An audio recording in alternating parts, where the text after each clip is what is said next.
সুপ্রিয় শিক্ষার্থী বন্ধুরা, আশা করি তোমরা ভালো আছো। বৈশ্বিক করোনা ভাইরাসের কারণে তোমাদের সাথে আমাদের দূরত্বের সৃষ্টি হয়েছে। অনেকদিন হয় তোমাদের সাথে দেখা হচ্ছে না, তবু আমরা চেষ্টা করে যাচ্ছি। তোমরা বাসা বাড়িতে তোমরা প্র্যাকটিস করবে। আজকে তোমাদের জন্য আমি বাংলা প্রথম পত্রের একটি কবিতা আমি ক্লাস নিচ্ছি। আশা করি তোমাদের ভালো লাগবে। আজকের বিষয়টি হচ্ছে বাংলা প্রথম পত্রের একটি কবিতা, তোমাদের সিলেবাসের অন্তর্ভুক্ত, বঙ্গবাণী। কবি হচ্ছেন আব্দুল হাকিম। বঙ্গবাণী কথাটির অর্থ তোমাদের জানা। বাংলার বাণী, বাংলা ভাষার কথা। তো এর আগে আমি তোমাদের কবি সম্পর্কে একটু পরিচয় করে দিচ্ছি। কবি আব্দুল হাকিম মধ্যযুগের কবি। 1620 খ্রিস্টাব্দে সন্দ্বীপের সুতারাম নামক স্থানে তার জন্ম হয়। 1690 সালে তিনি মারা যান। আলোচ্য কবিতাটি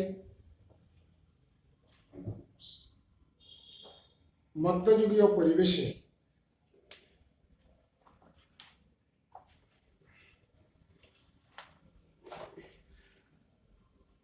তৎকালীন সময়ে বাংলা ভাষার প্রতি এক শ্রেণীর লোকের অনীহা ছিল। এই বিষয়টি কবিকে পীড়া দিয়েছে। তিনি অনেকগুলো কাব্যগ্রন্থ লিখেছেন। তার নুরনামা কাব্যগ্রন্থ থেকে কবিতাটি সংগ্রহ করা হয়েছে। আর অনেকগুলো কাব্য তার আছে, ইউসুফ জুলেখা, শহরনামা, লালমতি। তো এই কবিতায় কবি আব্দুল হাকিম নির্দ্বিধায় তার গভীর উপলব্ধি এবং বিশ্বাসের কথা তিনি বর্ণনা করেছেন। কবির মতে স্রষ্টাকে ডাকার জন্য কোনো সুনির্দিষ্ট ভাষা নেই।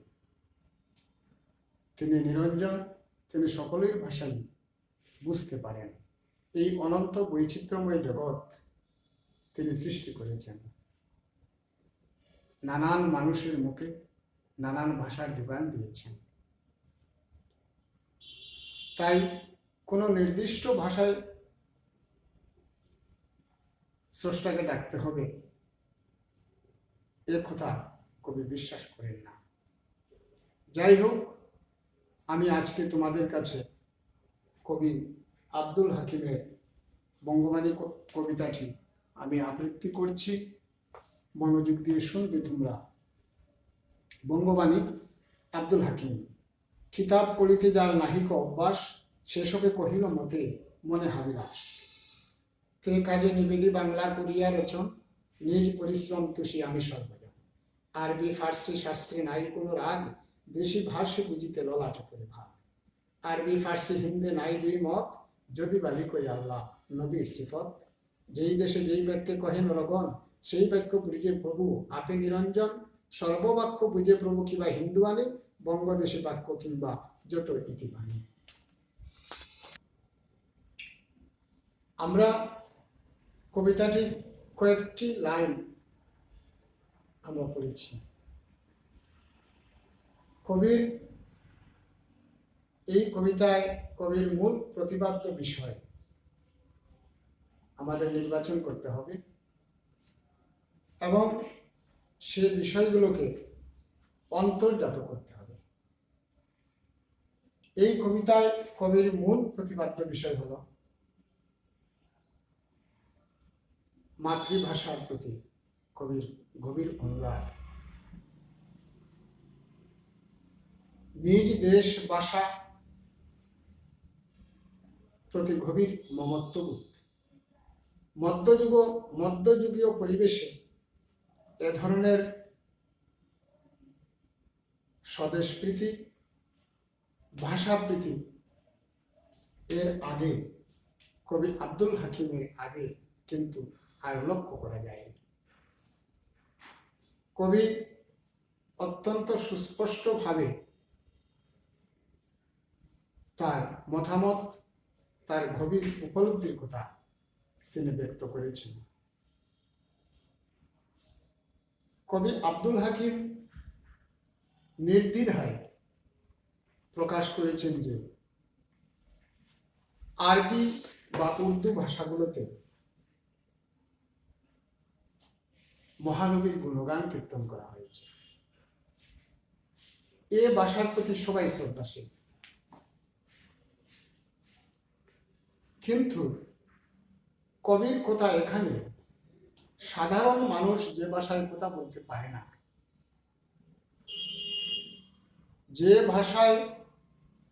যে ভাষাটি সাধারণ মানুষের কাছে বোধগম্য নয়, সে ভাষা সাহিত্যের বাহন হতে পারে না,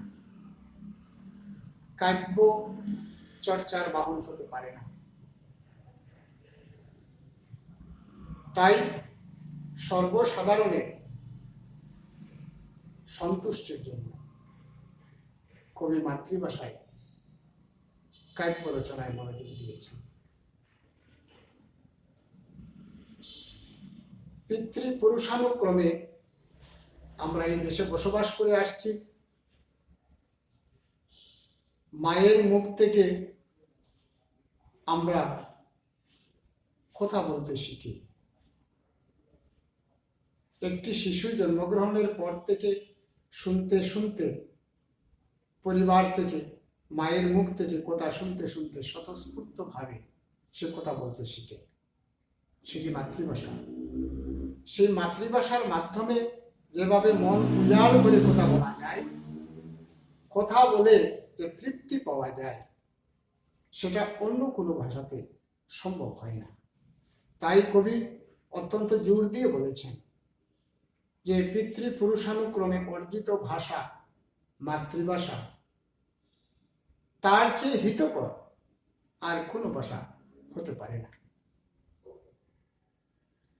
এই কবিতার মূল প্রতিপাদ্য বিষয় হচ্ছে কবির গভীর উপলব্ধি, এই দেশ, দেশের মাটি, দেশের মানুষের প্রতি কবির গভীর মমত্ববোধ। দেশপ্রেমিক কবি মধ্যযুগীয় পরিবেশে নিজ দেশ, নিজ দেশের মাটি, নিজ দেশের মানুষ, নিজ দেশের ভাষার প্রতি যে গভীর অনুরাগ, যে মমত্ববোধ দেখিয়েছেন, কবির লেখনীতে যা প্রকাশ পেয়েছে, তৎকালীন সময়ে আব্দুল হাকিমের আগে আর কোনো কবির কবিতায় এ ধরনের উদাহরণ সৃষ্টি হয় নাই। কবির মতে সপ্তদশ শতাব্দীতে এক শ্রেণীর লোক ছিল যারা এই দেশে জন্মগ্রহণ করে এই দেশের আলো আবহাওয়ায় বড় হয়ে যারা ভিন দেশীয় ঐতিহ্য সংস্কৃতি লালন করত, কবি তাদের প্রতি ক্ষোভ প্রকাশ করেছে। নিজ দেশ ভাষা যার মনে না জুয়ায়, কবির কথা হলো নিজের দেশ, মাতৃভূমির কথা, মাতৃভূমির মানুষ, মাতৃভূমি, মাতৃভাষাকে যারা ভালোবাসে না, তাদেরকে এই দেশ ছেড়ে তাদের অন্যত্র চলে যাওয়া উচিত। এই সকল লোকদেরকে কবি শিকড়হীন পরগাছা প্রকৃতির লোক বলে আখ্যায়িত করেছে। সুপ্রিয় শিক্ষার্থী বন্ধুরা, নিশ্চয়ই আমার কথা শুনতে পাচ্ছ। এই কবিতায় যে কতগুলো কঠিন বাংলা শব্দ আছে, সেগুলোর অর্থ সহজে বোঝার জন্য আমি তোমাদেরকে একটু বোর্ডে লিখে দিচ্ছি, তোমরা লক্ষ্য করবে।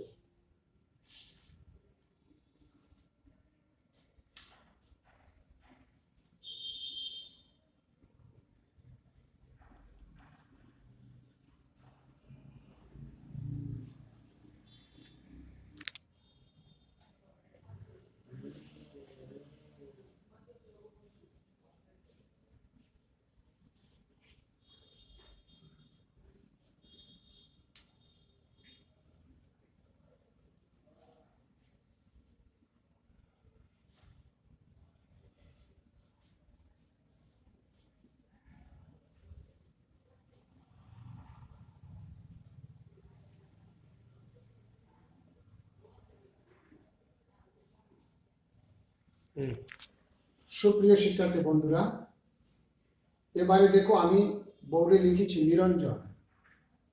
নিরঞ্জন কথাটির অর্থ হচ্ছে নির্মল, কিন্তু আমাদের পাঠ্য বইয়ের আলোকে এই শব্দটির অর্থ হচ্ছে সৃষ্টিকর্তা। নির্মল, শতভাগ নির্মল সৃষ্টিকর্তা ছাড়া আর কেউ হতে পারে না। আরেকটি শব্দ দেখো, আবিলাস।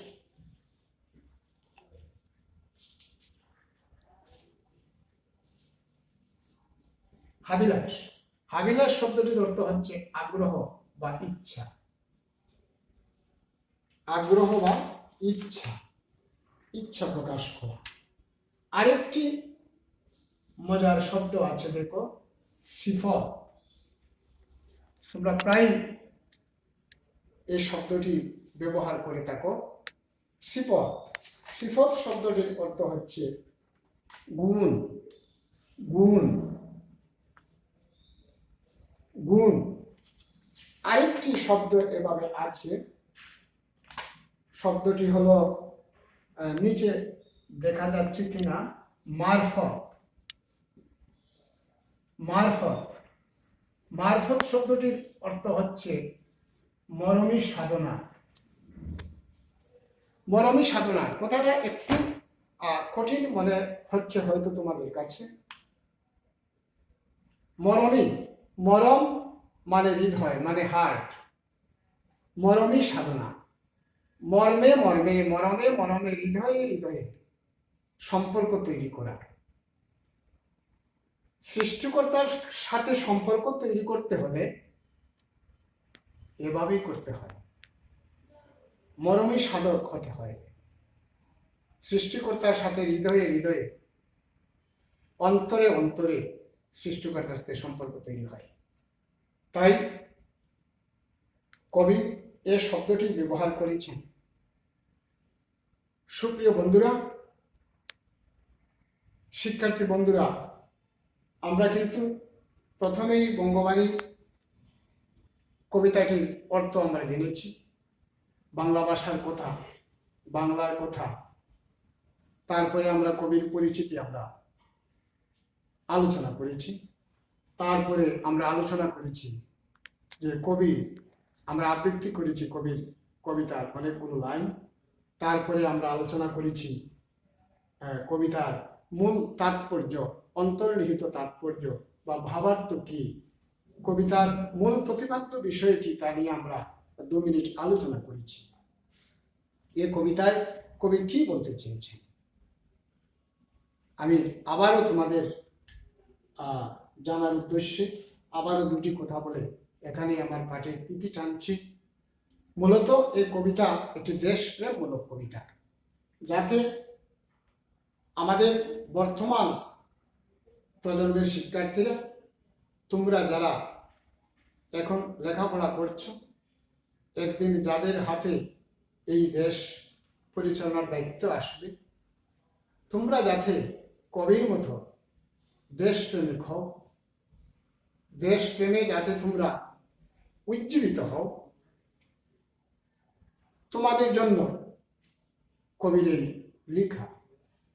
কবি যেভাবে মধ্যযুগীয় পরিবেশেও এই দেশের ভাষা, এই দেশের মাটি মানুষকে ভুলতে পারেন নাই, ভিনদেশীয় সংস্কৃতি ঐতিহ্যকে লালন করে যারা কবির এ ধারণাকে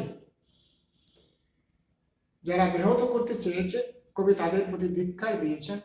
কবি অত্যন্ত ক্ষোভের সাথে বলেছেন, যারা নিজ দেশ, নিজ দেশের মাটি, দেশের মানুষ, দেশের ভাষাকে ভালোবাসে না, তাদেরকে এ দেশ ছেড়ে অন্যত্র চলে যাওয়া উচিত বলে কবি তার মত প্রকাশ করেছেন। সুপ্রিয় বন্ধুরা, তোমরা